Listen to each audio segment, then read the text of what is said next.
నమస్కారం. ఈరోజు మనం బైబిల్ చరిత్రలో ఒక కీలకమైన ఘట్టం గురించి మాట్లాడుకుందాం. అదే ప్రవాసకాలం, అంటే ఎగ్జైల్ పీరియడ్. అవును, ఇది చాలా ముఖ్యమైన సమయం. యూదుల చరిత్రను, ఆ తర్వాత క్రైస్తవ్యాన్ని కూడా ఇది బాగా ప్రభావితం చేసింది. మన దగ్గరున్న ఆధారాలను బట్టి అసలు ఈ కాలంలో ఏం జరిగిందో, దాని ప్రాముఖ్యత ఏంటో కొంచెం లోతుగా చూద్దాం. అంటే ఇది విభజిత రాజ్యం తర్వాత వస్తుంది కదా. కరెక్ట్. రాజ్యం రెండుగా విడిపోయాక ఉత్తర దక్షిణ రాజ్యాలు దేవుడికి దూరమవ్వడం మొదలైంది. దాని ఫలితమే ఈ ప్రవాసమనమాట. ఇది చాలా పెద్ద టాపిక్ కదా. అసీరియన్లు, బబులోనీయులు, ప్రవక్తలు, దేవాలయం కూలిపోవడం, చాలా విషయాలున్నాయి. మనం దేని మీద దృష్టి పెట్టాలి? అసలు ప్రవాసం అంటే ఏంటి? మంచి ప్రశ్న. ప్రవాసమంటే కేవలం ఒక చోటు నుండి ఇంకో చోటికి వెళ్లగొట్టడం కాదు. అది భౌతికమైన శిక్షే అయినా దాని వెనుక లోతైన ఆధ్యాత్మిక కారణముంది. అంటే అంటే వాళ్ళు దేవుడికి, ఆయన ధర్మశాస్త్రానికి దూరంగా జరిగిపోయారు కదా. ఆ ఆధ్యాత్మిక దూరానికి ప్రతిబింబంగా వాళ్ళని దేవుడు వాగ్దానం చేసిన పవిత్ర భూమి నుండే భౌతికంగా దూరం చేయడమనమాట. ఓ అలాగా. అర్థమైంది. సరే, మనకి తెలిసినట్టు రెండు ముఖ్యమైన ప్రవాసాలున్నాయి కదా. ముందు ఉత్తర రాజ్యం గురించి చెప్పండి. అవును, మొదటిది ఉత్తర రాజ్యం అంటే ఇజ్రాయేలు. క్రీస్తు పూర్వం 722లో అప్పటి సూపర్ పవర్ అసీరియన్లు వాళ్ళొచ్చి ఉత్తరానున్న 10 గోత్రాలను ఓడించేశారు. ఓడించడమే కాదు, వాళ్ళనక్కడి నుండి తీసుకెళ్లిపోయారు కదా. అవును, వాళ్ళని వాళ్ళ సామ్రాజ్యమంతటా చెల్లాచెదురు చేసేశారు. ఇది చాలా దారుణం. ఆ తర్వాత వాళ్లు జయించిన వేరే 5 ప్రాంతాల ప్రజలను తీసుకొచ్చి ఇక్కడ సమరియాలో నివాసమేర్పర్చారు. అంటే అక్కడ మిగిలిపోయిన కొద్దిమంది ఇజ్రాయేలీలతో వీళ్లు కలిసిపోయారా? కరెక్ట్. అలా కలిసిపోవడం వల్లే సమరయులు అనే ఒక కొత్త జాతి ఏర్పడింది. అందుకే తర్వాతి యేసుకాలంలో యూదులకు, సమరయులకు అస్సలు పడేది కాదు. యోహాను సువార్త 4వ అధ్యాయంలో సమరయ్య స్త్రీ కథలో ఇది మనకు కనిపిస్తుంది. నిజమే, ఆ నేపథ్యం ఇక్కడ్నుంచే మొదలైందన్నమాట. ఆసక్తికరంగా ఉంది. అంటే దేవుడు ఆ తప్పిపోయిన వాళ్లను కూడా వదల్లేదనే సంకేతంలాంటిదా? అలా కూడా అనుకోవచ్చు. ఇంకో విషయమేంటంటే, దేవుడు తరచుగా ఇశ్రాయేలు శత్రువులనే వారిని శిక్షించడానికి ఒక సాధనంగా వాడుకున్నాడు. అసీరియన్లతో ఇది మొదలైంది. దేవుడి ప్లాన్ అర్థం చేసుకోవడం కష్టమే కొన్నిసార్లు. సరే, అది ఉత్తర రాజ్యం కదా, వాళ్ళు అలా చెదిరిపోయారు. మరి దక్షిణ రాజ్యం, యూదా మాటేమిటి? మనం ప్రవాసం అనగానే ఎక్కువగా దీని గురించే మాట్లాడుకుంటాం కదా. నిజమే. సాధారణంగా ప్రవాసమంటే బబులోను ప్రవాసాన్నే గుర్తుచేసుకుంటారు. అసీరియన్ల తర్వాత బబులోనియులు శక్తిమంతులయ్యారు. వాళ్ల రాజు నెబుకద్నేజర్. దక్షిణ రాజ్యం కూడా ఉత్తర రాజ్యంలాగే దేవుడి మాట వినలేదా? అస్సలు యెషయా లాంటి ప్రవక్తలు ముందుగానే హెచ్చరించారు. రాజుల దినచర్య గ్రంథాల్లో కూడా ఈ అవిధేయత గురించిన ప్రస్తావనలు కనిపిస్తాయి.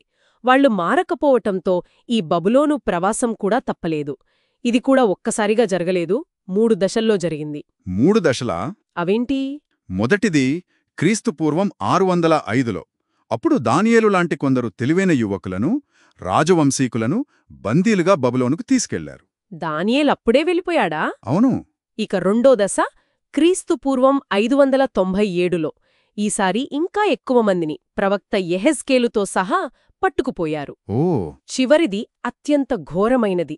క్రీస్తుపూర్వం 587లో జరిగింది. ఈసారి బబులోనీయులు యెరూషలేమును పూర్తిగా నాశనం చేసేశారు. అన్నింటికన్నా ముఖ్యంగా దేవుని నివాసంగా భావించే ఆ పవిత్ర దేవాలయాన్ని నేలమట్టం చేసేశారు. అయ్యో, దేవాలయ నాశనం వింటుంటేనే బాధగా ఉంది. అది కేవలం ఒక బిల్డింగ్ కూలిపోవటం కాదు కదా. దాని వెనుకున్న ఆధ్యాత్మిక ప్రాముఖ్యత ఏంటి? ఈ ప్రవాసం కేవలం శిక్షేనా? మంచి పాయింట్. దేవాలయం కూలిపోవడమనేది వాళ్ల ఆధ్యాత్మిక పతనానికి, అంటే దేవుడితో వాళ్లు చేసుకున్న ఒడంబడికను మీరినందుకు ఒక భౌతికమైన గుర్తనమాట. అయితే ఇది కేవలం శిక్ష మాత్రమే కాదు. కాదా మరి? ఇది రిమీడియల్ కూడా. అంటే స్వస్థత, పునరుద్ధరణ లక్ష్యంగా కూడా ఉంది. బైబిల్ అంతా ఈ ప్రవాసం తిరిగి రావడం అనే థీమ్ కనిపిస్తోంది. దేవుడు శిక్షించినా వాళ్లను పూర్తిగా వదిలిపెట్టలేదు. వాళ్లను బాగుచేయాలనే ఉద్దేశం కూడా ఉంది. అంటే ఆ కష్టం ద్వారా వాళ్ళని మళ్లీ దేవుడి దగ్గరికి తీసుకురావాలనే ప్రయత్నం అన్నమాట. మరి ఈ ప్రవాసంలో వాళ్ళ జీవితాల్లో ఏమైనా మార్పులొచ్చాయా? చాలా వచ్చాయి. దేవాలయం లేదు కదా, దాంతో ఆరాధన ఇళ్లల్లో కుటుంబ బల్ల దగ్గర ఎక్కువైంది. కోషర్ నియమాలు అంటే ఆహార నియమాలు మరింత కఠినంగా పాటించడం మొదలుపెట్టారు. అది వాళ్ల ప్రత్యేకతను కాపాడుకోవడానికి ఉపయోగపడింది. ఇంకేమనా? పరిసయ్యులు అనే ఒక వర్గం వాళ్లు మతనాయకులుగా ముందుకొచ్చారు. ధర్మశాస్త్రాన్ని ఖచ్చితంగా పాటించడంపై ఎక్కువ దృష్టి పెట్టారు. కాని ఒక ప్రమాదం కూడా ఉంది. అదేంటి? కొంతమంది బబులోనులో జీవితానికి, అక్కడి సౌకర్యాలకు బాగా అలవాటు పడిపోయారు. యెరూషలేమును, దేవుడితో ఉన్న సంబంధాన్ని దాదాపు మర్చిపోయేలా అయ్యారన్నమాట. అరే, సౌకర్యం కొన్నిసార్లు ప్రమాదమే గదా. ఈ కష్టకాలంలో యెషయ్యా, ఇర్మియా, యెహెజ్కేల్ లాంటి గొప్ప ప్రవక్తలున్నారు. వాళ్ల పాత్రేంటి? వాళ్ళు కేవలం భవిష్యత్తు చెప్పడమేనా పని? అది చాలా తప్పు అభిప్రాయం. ప్రవక్తలు అంటే హీబ్రూలో నెవీం. వాళ్లు దేవుని ప్రతినిధులు. వాళ్ల ప్రధాన పని భవిష్యత్తు చెప్పడం కాదు, దేవుడి మాటను ప్రజలకు గుర్తుచేయడం, వాళ్ల తప్పులను చూపించి పశ్చాత్తాపపడి దేవుడి వైపు తిరగమని హెచ్చరించడం. అంటే ఒక రకంగా దేవుడి తరపున మాట్లాడేవాళ్లు అన్నమాట. ఖచ్చితంగా. అయితే కొన్నిసార్లు భవిష్యత్తు గురించి కూడా చెప్పారు. ఉదాహరణకు యిర్మియా ప్రవక్త ఈ బబులోను చెర సరిగ్గా 70 ఏళ్లు ఉంటుందని చాలా స్పష్టంగా చెప్పాడు. 25వ అధ్యాయంలో ఉంది అది. ఓహ్! ఈ ప్రవక్తల మాటలు అప్పటి వాళ్లకే కాదు, నిజానికి మనక్కూడా వర్తిస్తాయి. మన ఆధ్యాత్మిక జీవితం ఎలా ఉందని ప్రశ్నించుకునేలా చేస్తాయి. మనం మేజర్ ప్రాఫెట్స్, మైనర్ ప్రాఫెట్స్ అంటాం కానీ అది వాళ్లు రాసిన పుస్తకాల సైజును బట్టే, వాళ్ల సందేశం ప్రాముఖ్యతను బట్టి కాదు. నిజమే.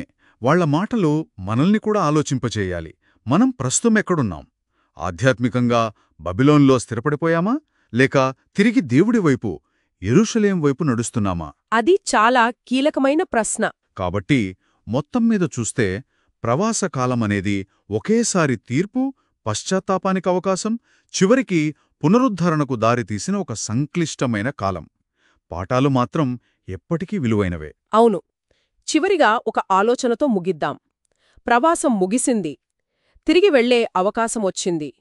సైరస్ రాజు పర్మిషన్ ఇచ్చాడు. లేదా మన జీవితంలో దేవుడు రెండో అవకాశమిస్తున్నాడు అనుకుందాం. అప్పుడు ప్రజలు నిజంగా తిరిగి వెళ్లాలనుకుంటారా? లేక బబిలోన్లో దొరికిన సౌకర్యాలకు, అక్కడి జీవితానికి అలవాటు పడిపోయి అక్కడే ఉండిపోవాలనుకుంటారా? ఆహా!